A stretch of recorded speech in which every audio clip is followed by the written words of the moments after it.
373-486. With all the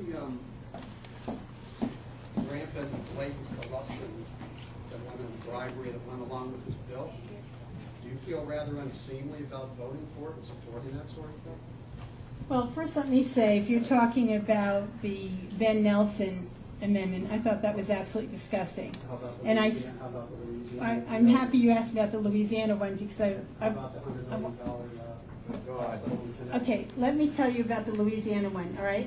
First of all, I would say that the fact that you can name a couple of things instead of a million things says that that was not rampant throughout. Now, I will tell you that the amount of insurance money that was spent was pretty rampant. And some of that deal, and that came out of the Senate, I would like to say, not out of the House, and we were furious, absolutely furious. But the Louisiana one is not what you think it is. What the Louisiana one said, and it's for any state that has a disaster, which that year or the next year after has an unbelievable amount of insurance money because of a natural disaster.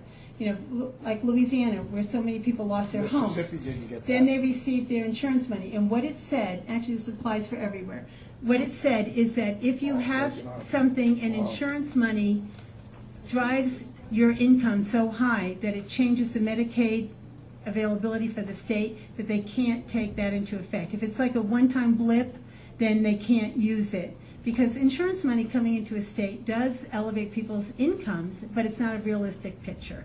So thank you. But I was not happy at all about some of the stuff there. But you know, in the final analysis, you look at a bill and you say, are we going to be helping so many more people? I spent my life working with people who didn't have health insurance or had difficulty. Because I am a social worker, I started up a nonprofit social service agency. I know many people who had pre-existing conditions. I've known the stories and I heard them as a member of Congress. And this bill is meant to help people. So I support this bill, even though it wasn't everything that I wanted to see in it. And there were a few things I didn't like at all. And some of it they took out. But that Ben Nelson, if they'd left that in, I would not have voted for that because that is not what we're about. So, but they took it out.